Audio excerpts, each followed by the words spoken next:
I knew something was wrong the second my daughter walked through the front door. Charlotte usually comes home like a small storm system. Shoes flying in the general direction of the rack. Backpack dropped wherever gravity feels persuasive. A full-speed report about her day, delivered with the confidence of someone who has never once paid a bill. That night, Charlotte stepped inside like she was entering a museum. Quiet. Careful. Her shoulders were lifted up near her ears, like she was trying to disappear into her hoodie. Preston came in behind her, carrying her overnight bag. His face was neutral in that way he uses when he thinks neutral means unreadable, even though I have been reading him for years like a menu. He said they were fine. Mom and Dad. Charlotte had a good time. Charlotte said nothing. She did not even look at me. That was not a good time. I waited, because sometimes children need a minute to switch from one place to another. Sometimes they are tired. Sometimes they are hungry. Sometimes they have decided they are no longer willing to wear pants and are planning a quiet rebellion. Charlotte walked right past me, went down the hall, and closed her bedroom door with a soft click. Not a slam. Not dramatic. Just final. I stood there for a second, staring at the door like it might reopen and explain itself. Preston set the bag down and gave me a small shrug, like we were both watching a strange documentary about our own child. He said she had been a little quiet in the car and was probably just tired. Tired children still ask for snacks. Tired Charlotte still tells me I am the meanest mother in America if I suggest bedtime. This was different. I made dinner. Nothing special. Just the kind of meal you make when you are hoping routine will glue the world back together. While the pasta boiled, I knocked softly on her door and asked if she was hungry. After a pause, she said not really. That was strike two. Charlotte believes hunger is a problem that can usually be solved with crackers and determination. Not really meant something had happened. I kept my voice light and told her I would leave a plate in case she changed her mind. Another pause. Then, okay. I looked over at Preston, who had been staring at his phone like phones come with answers. He glanced up, saw my face, and finally set it down. That alone almost deserved a photograph. We ate dinner at the kitchen table, just the two of us. Charlotte's chair sat empty, and something about that felt wrong, in a way I could not explain cleanly. Every now and then I heard a soft movement from her room, like a drawer opening, then silence again. After dinner I washed dishes with more force than necessary. Preston offered to dry them, which told me he wanted to stay in motion. Motion keeps people from sitting still with the thing they do not want to name. When I finished, I went down the hall and knocked again. I asked if I could come in. After a long pause, she said yes. She was sitting on her bed with her knees pulled up, staring at one patch of carpet like she was trying to solve a problem with her eyes. Her cheeks were flushed. Her lashes looked damp. I sat beside her carefully and asked what was going on. She gave me a small, helpless shrug and said nothing. I told her nothing can still feel big sometimes. Then I asked if something had happened at Grandma Evelyn's.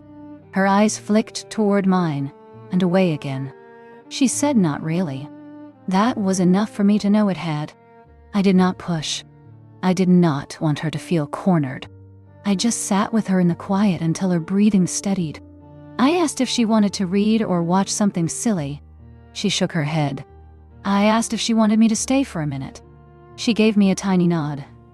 So I stayed.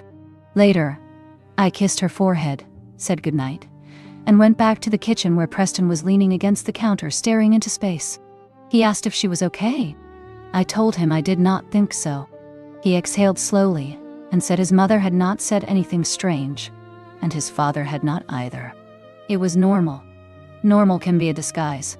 We went to bed, but I did not sleep.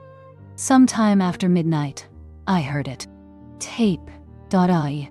That sticky little ripping sound of someone wrapping a gift. Then, paper crackling. I got out of bed, walked down the hall, and saw light spilling through Charlotte's cracked bedroom door. When I pushed it open, I stopped cold. She was sitting on the floor, surrounded by wrapping paper, ribbon, tape, and her MacBook, the actual laptop, not the box, wrapped halfway like a present. I asked her what she was doing and tried to keep my voice steady enough not to scare her. She froze with tape stuck to her fingers and looked up at me, like I had caught her doing something terrible. Then her face crumpled. I crouched beside her and asked why she was wrapping her laptop. She whispered that she was giving it to Hudson for his birthday. I stared at her, then asked carefully if she meant the MacBook, the one sitting in front of her right now. She nodded, eyes already filling. She said it was unfair that she had it, and he did not. She said she did not want to be spoiled. She did not want to be bad. That kind of guilt does not appear in a child by accident. Someone had planted it there and watered it. I asked who told her that. She shook her head right away, which only told me more. I said I was not angry with her. I just needed to understand. After a few seconds of quiet crying, she whispered that Grandma Evelyn said it. Then, she added quickly, that Grandpa Richard had been there too, like she was still trying to be fair in the middle of being manipulated. I asked exactly what Grandma said. Charlotte told me Evelyn said it was not okay for her to have something so fancy when Hudson did not. She said a good granddaughter would share. Then Charlotte squeezed her eyes shut and whispered the part that made my blood go cold. If she did not do it, she could not call her grandma anymore. The was the kind that makes your hands shake before your brain catches up. Someone had used love as a weapon against my child over a laptop she treasured, because it mattered to her dream. Charlotte loves making little videos. She talks about sound effects and angles and editing the way some children talk about cartoons. That MacBook was not just a device. It was her dream in a silver shell. Then I heard a floorboard in the hall and Preston's sleepy voice asking what was going on. Charlotte looked at him and then down at the wrapping paper in her lap. I stood up and told him his mother had told our daughter she could not call her grandma anymore if she did not give Hudson her laptop. Preston stared at me like he had not understood the sentence. Then he looked at Charlotte and asked if Grandma had really said that. She nodded, and something in his face changed. Preston crossed the room and dropped to his knees in front of Charlotte. His voice was low and steady when he asked again if Grandma had really said she had to give the laptop away. Charlotte nodded miserably. He looked up at me, and for the first time in years of dealing with his parents, I saw something in him that was not patience, not diplomacy, and not that tired urge to smooth everything over. It was harder than that. He stood up without another word, reached into his pocket, and pulled out his phone. It was after midnight. The house was dark. Our daughter was crying on the floor in the middle of ribbon and wrapping paper. And my conflict-avoiding husband was unlocking his phone, like he was finally done being reasonable. I started to say his name, but he cut me off with a quiet no. Not angry, just final. Charlotte watched him like he was stepping into a storm. I watched him the same way. He chose video instead of a regular call, which told me he wanted faces, not voices people could later twist. I stayed just off camera but close enough to see the screen. Charlotte sat on her bed hugging a pillow to her chest, eyes wide and frightened. Evelyn and Richard answered faster than I expected. The camera angle was bad, too high, and Evelyn leaned in with a smile that flickered when she saw the time. She asked if Charlotte had a good time. Preston did not answer that. He said they needed to ask something. Then he told them Charlotte had been wrapping her laptop because she believed she had to give it to Hudson for his birthday. Evelyn actually gave a little laugh, like this was some sweet misunderstanding. She said that was generous of Charlotte. Preston did not smile. He asked directly whether she had told Charlotte she had to do that. Evelyn did not even deny it. She said yes, of course. Then she explained, calm as ever, that the laptop was too expensive for a child. Hudson did not have one, and it was not fair. Richard nodded along slowly, like this had all been decided already. Preston said the laptop was for Charlotte's editing. Evelyn waved that aside. Then he asked the question that mattered. Did you tell her she could not call you grandma if she refused? Evelyn smiled that weaponized smile and said if Charlotte wanted to be part of the family, she needed to learn to share. Then she said if Charlotte wanted to be her granddaughter, she needed to behave like one. That was when Preston stood up straighter, looked straight into the camera, and stopped trying to keep the peace. Preston's voice stayed quiet, but it carried more force than I had ever heard from him before. He told them that if they wanted to be Charlotte's grandparents, then they needed to act like it. He said they did not get to threaten a child with lost love just to get what they wanted. They did not get to guilt her into giving up something important to her. They did not get to use family like a leash. Evelyn's face lost color so fast it was almost shocking. Richard sat up straighter, mouth half open, like he was trying to catch up to a conversation he never expected to have. For a second, the silence on the screen felt heavy enough to break something. Then Preston said they were done. No soft ending. No, maybe we will talk tomorrow. No. Let us all calm down. He ended the call. Just like that. I stared at him. Charlotte stared at him.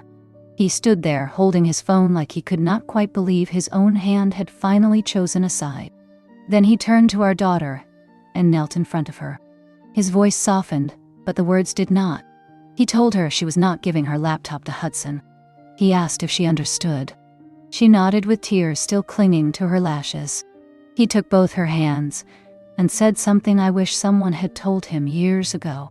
He said she did not have to give up something she loved just to make adults happy. That was not love, and that was not family. Charlotte started to say, Grandma said, and Preston cut in gently but firmly. He said he did not care what Grandma said. If Evelyn wanted to be her grandmother, then she needed to behave like one. Charlotte let out a shaky breath, like she had been holding her whole little body tight for hours. Then Preston said we were not going tomorrow. He meant Hudson's birthday. He picked up his phone again and sent one short message. We will not be there. Later, after Charlotte finally fell asleep, he sat at his computer looking like a man who had just realized he had been carrying someone else's weight for too many years. Then he opened his bank app. Before I met Preston, I thought I understood what family problems looked like. In my world, family problems were annoying, not damaging. The kind of thing people complain about over coffee and then move on from. Then, I met his parents. Evelyn and Richard were polished in that suburban way that makes people assume they must also be decent. They could make you feel welcomed while somehow also making you feel like you were standing in the wrong place. Evelyn praised Preston constantly, but her praise always came with a hook. You are the responsible one. Not like some people. He would laugh it off, because that was what he had trained himself to do. He had been trained for a long time. The first moment I realized I was not imagining the pattern was when we were sitting on my couch one night talking about money. Real money. Student loans. Bills. The unromantic pieces that show you how a person was shaped. Preston told me he was still paying off school. I asked whether his parents had helped. He said no without even looking up. Then he added that they paid for Vanessa's college. Vanessa is his younger sister, 3 years younger. I asked if he was serious. He nodded like it was normal and told me she needed it more. That sentence had apparently explained everything in their house for years. Vanessa was sensitive. Vanessa was still finding herself. Vanessa would fall apart without support. Preston was capable. Preston could handle it. So he did. He worked while he studied. He paid his own way. He built his life the hard way because nobody intended to build it for him. Vanessa drifted from plan to plan, then married a man who drifted right beside her. Then they had Hudson, and suddenly the entire family rearranged itself around him. Evelyn and Richard talked about that boy like he was the center of gravity. Every need was urgent. Every disappointment was treated like a crisis. Preston stayed useful through all of it. He helped with money. He helped with emergencies. He helped because he'd been taught that love in his family was measured by what you could carry without complaining. The favoritism did not stop with the adult. It just moved to the next generation. Hudson was treated like a prince. Charlotte was treated like an afterthought with good manners. Evelyn could list all of Hudson's interests without pausing, but she would forget what Charlotte loved most, and then act wounded if anyone noticed. Richard lit up over Hudson's sports, then turned around and asked Preston whether he could help cover something again. There was always some quiet drain leaving our account. Not enough to look outrageous all at once, but enough to become a pattern. Preston and I both work in technology. We are stable. Not rich, but solid. And still, there was always this soft leak of money and energy heading toward his parents, Vanessa, and Hudson.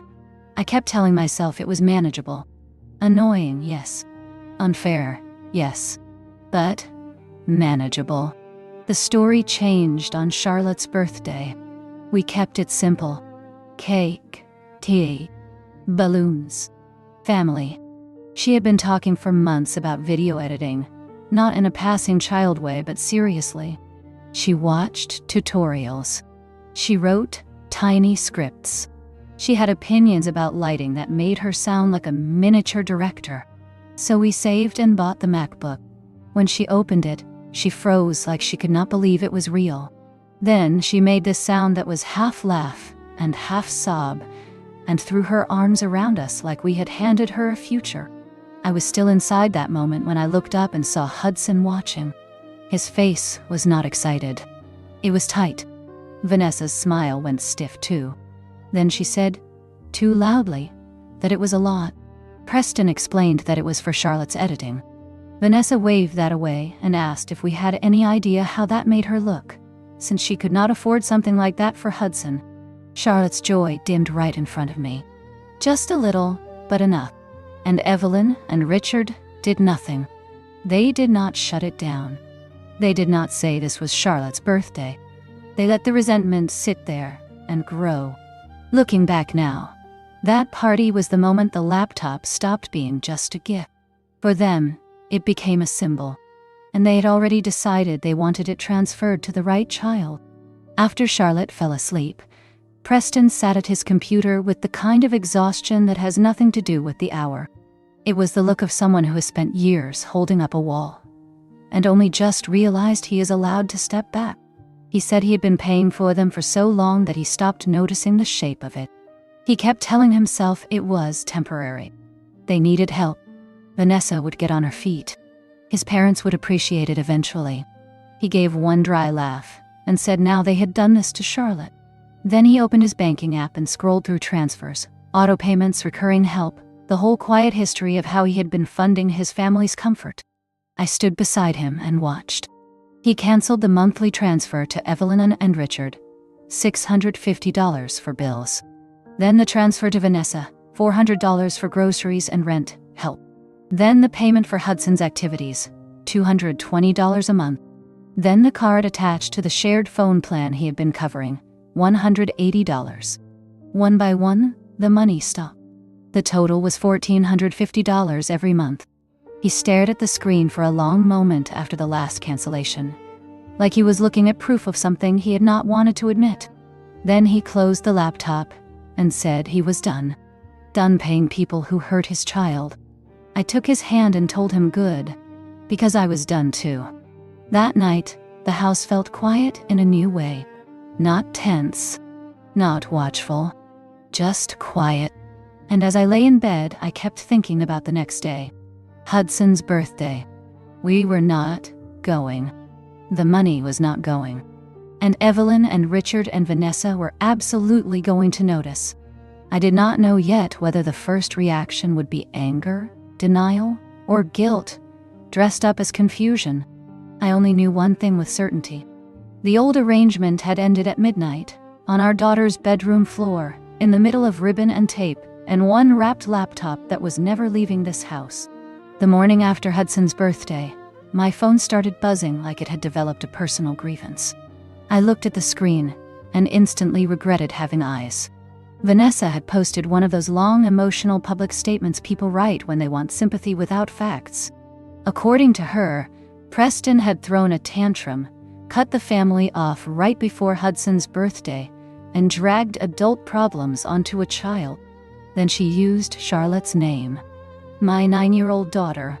She claimed Charlotte had refused to help her cousin, and that selfishness had ruined his special day. I stared at the post with my pulse thudding in my ears and thought the same thing over and over.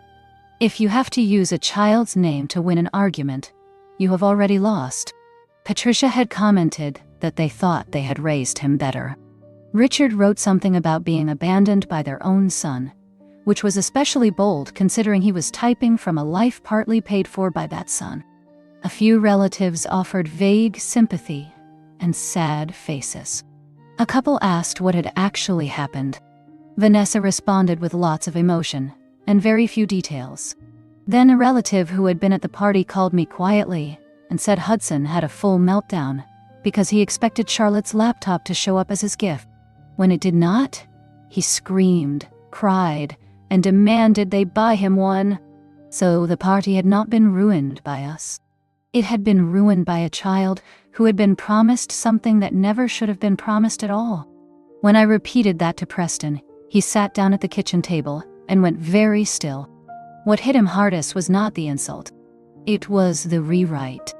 Vanessa wrote plainly that he had never helped them, never supported them, never been there. Years of just this once erased in one sentence. He stared at his phone like it had betrayed him. Grace walked into the kitchen, rubbing her eyes, and I flipped mine over so fast it felt like a trick. She did not need to read adults turning her into a storyline. Preston watched her leave, then picked up his phone. He said he was replying. Preston did not rant. He did not write a messy, emotional post that could be dismissed as anger. He typed slowly, cleanly, like a man finally entering the truth into the record. He wrote that Charlotte had been sitting on the floor the night before, wrapping her own laptop, because Evelyn and Richard told her she had to give it to Hudson. He wrote that Evelyn told her she could not call her grandma anymore if she refused. He wrote that his daughter had been crying and terrified that love could be taken away over a gift. Then he added the part Vanessa had counted on nobody asking about. The money. He listed every recurring payment. $650 a month to Evelyn and Richard. $400 a month to Vanessa. $220 for Hudson's activities. $180 for the phone plan. $1,450 every month for years. Then he ended with one simple sentence. I have receipts. He did not post screenshots. He did not need to. That line alone changed the temperature. The comments shifted almost immediately. People started asking whether Evelyn had really threatened a child over a laptop. They started asking whether Vanessa seriously expected a 9-year-old to hand over a $1,600 device. A few relatives messaged Preston privately to apologize.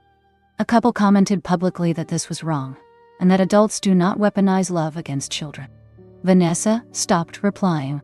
Evelyn and Richard stopped commenting too. For the first time since that midnight call, the silence that followed did not feel tense. It felt earned. A few weeks later, the doorbell rang, and there they were.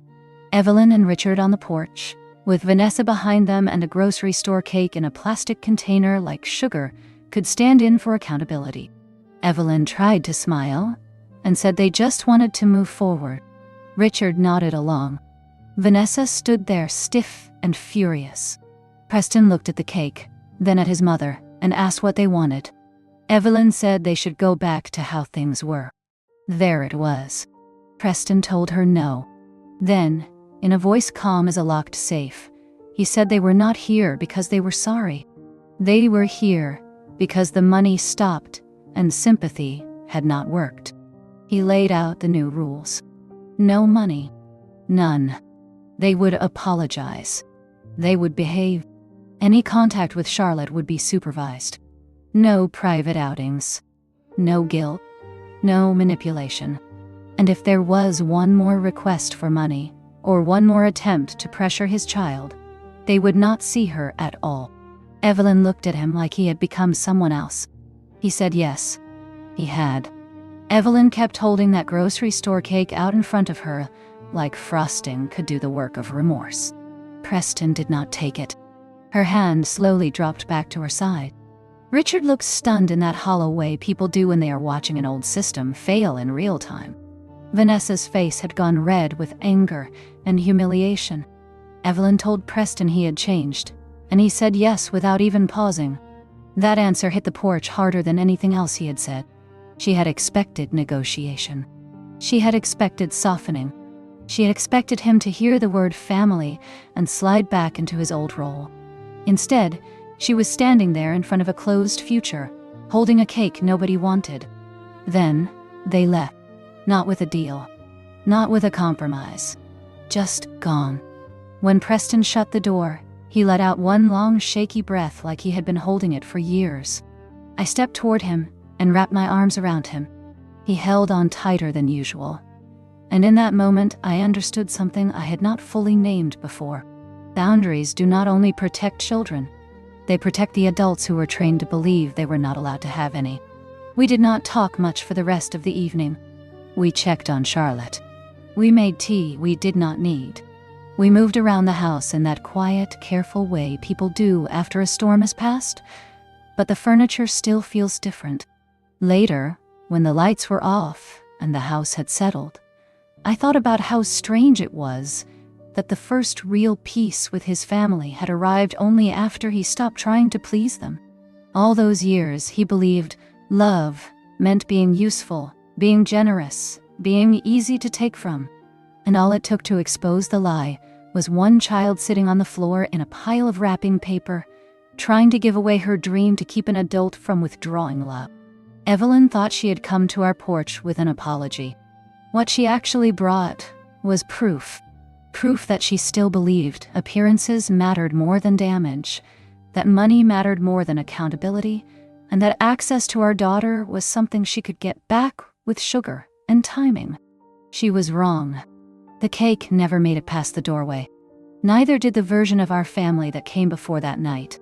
6 months later, our life looked different in ways that were quiet enough to miss if you were only watching for dramatic change. We did not move. We did not win the lottery. There was no cinematic fresh start with new walls and glowing sunlight. What changed was simpler than that. We stopped paying for other adults to live like our help was an entitlement. Without the monthly transfers, without the surprise emergencies, without the slow leak of money always heading in someone else's direction, our house felt roomy again. We were not suddenly rich, but we could breathe. A broken appliance became an inconvenience instead of a family crisis. A weekend trip became possible without guilt attached to it. We took Charlotte on little getaways that would have felt ordinary to some people. But to us, they felt almost luxurious because no one was quietly draining our peace before we even left town. Charlotte changed too. She seemed lighter, like she was no longer carrying that invisible responsibility children sometimes pick up when adults make them feel like harmony depends on their sacrifice. She stopped glancing at us before opening her laptop. She edited little videos at the kitchen table again, talking about sound levels and transitions like nothing in the world should ever have convinced her to give that joy away. Preston changed in ways that mattered even more. He became less tense, less apologetic, more solid in his own skin. For the first time since I had known him, he was not living as the family buffer, the one who absorbed pressure before it reached everyone else. He was still gentle, still thoughtful. There was a line in him now, and it stayed where he put it. Patricia and George tried a few more times in those months. Little tests, small pushes, casual questions that were really requests in disguise. Each time, Preston held the line. No money, no unsupervised time with Charlotte, no emotional games dressed up as concern. Eventually, they adjusted, because people almost always can adjust when the alternative stops working. That was one of the most revealing parts of all of it. So much of what they called need had really been preference. So much of what they called family obligation had really just been comfort paid for by someone else. Over time, the shape of things became even clearer. Without Preston's money, Vanessa had to start cutting back. The extras went first. The little upgrades. The nicer camps. The easy add-ons that had quietly become part of her normal. Hudson lost some activities. The budget got tighter. Complaints floated back through relatives and side comments, but the facts underneath them stayed simple. They still had enough for rent, groceries, and utilities. They were not starving. They were not being abandoned. What they lost was the cushion, the lifestyle boost, the sponsorship they had mistaken for family duty. Watching that happen clarified something important for both of us. They did not need Preston to survive. They needed him to preserve a level of comfort they felt entitled to. That is a very different thing. Charlotte saw Evelyn and Richard every other week after that. Always supervised. Always with me or Preston, right there. No private talks. No surprise outings. No little car rides where guilt could be whispered into a child without witnesses. And the strange thing was that Charlotte actually enjoyed them more that way. Not because they had become wonderful grandparents overnight. They had not. But because she was no longer scared. She knew we were there. She knew love was not going to be yanked away over a gift, a mood, or somebody else's disappointment. Once fear leaves a room, children can often use whatever good remains without mistaking it for safety. Our home settled into a different rhythm. A happier one. Charlotte felt secure. Preston was no longer the family bank account with a heartbeat. I stopped bracing every time his phone lit up with a family name. Sometimes I would catch him watching Charlotte while she worked on one of her video projects, and there was this expression on his face I had not seen before. Not guilt. Not obligation. Relief. The kind of relief that comes when someone finally understands they are allowed to protect the thing they love most, even if it disappoints the people who taught them otherwise. And the word grandma lost its power too. Evelyn could not weaponize it the same way anymore, because Charlotte no longer believed she had to earn that title by giving pieces of herself away. Our home is happier now. That sounds simple, but it is not a small thing. Charlotte feels safe again. Preston is not carrying his family on his back anymore, and I am not standing in the kitchen waiting for the next financial emergency to arrive disguised as love. The word grandma does not have the same power it used to either. Evelyn cannot weaponize it now because Charlotte no longer believes that title is something she has to earn by giving parts of herself away. That matters more than I can explain. Before that night, Charlotte still thought adults got to decide love based on obedience. She thought maybe family was something you kept by handing over what mattered most. Now she knows better. Now she knows that grown people can be wrong, even if they are older, even if they smile while saying something cruel, even if they call it fairness. The supervised visits ended up teaching all of us something. Charlotte likes Evelyn and Richard more now. Not because they became wonderful overnight, but because fear is no longer in control of the room. She knows we are there. She knows nobody gets to corner her with guilt. She knows if a sentence starts turning sharp, one of us will hear it and stop it. That changes everything for a child. It changes everything for the adults too. Preston does not flinch when his phone lights up with family names anymore. He does not brace himself before answering. He does not reach for his wallet like peace can only be purchased. He has learned something that still moves me when I see it. He does not have to pay for his place in the family. He does not have to buy his way into being seen as a good son. And our daughter does not have to sacrifice the things she loves just to keep the adults around her comfortable. That lesson was expensive. It cost us a version of family that was never really safe. But what we got back was better. We got truth. We got air. We got a house where love is not treated like a prize you lose the second you disappoint the wrong person. People might ask whether Preston went too far by cutting them off financially. I do not think he did. I think he finally stopped doing what they had trained him to do for most of his life. There is a difference. Cutting off money was not revenge. It was clarity. It was him saying that if they were willing to hurt his child to get what they wanted, then they no longer got the benefits of his loyalty, his labor, or his bank account. That is not cruelty. That is consequence. I also know some people would say we should have gone fully no contact. Maybe. I understand that argument. I really do. But the truth is more complicated in real life than it sounds in clean internet opinions. Supervised contact works for us because Charlotte is not afraid anymore, and because Preston needed the chance to set boundaries instead of only disappearing. He needed to see that he could stay present and still say no. He needed to experience what it felt like to be a son without being a resource. And I needed to stand beside him while he learned it. That part matters too. Supporting him did not mean standing behind him blindly. It meant standing with him while he stopped betraying himself. Families like his survive because somebody always caves first. Somebody always says let it go, or keep the peace, or do not make it bigger than it is. I was not willing to do that anymore, especially not when the cost was landing on Charlotte. So yes, I supported him. Fully. Not because I hate his parents. Not because I wanted a dramatic break. Because I watched my child sit on the floor and cry over the idea of losing a grandmother's love if she kept her own laptop. Once you see that clearly, there is no respectable version of going back to normal. There is only the choice between protecting your child and protecting the illusion. We chose our child.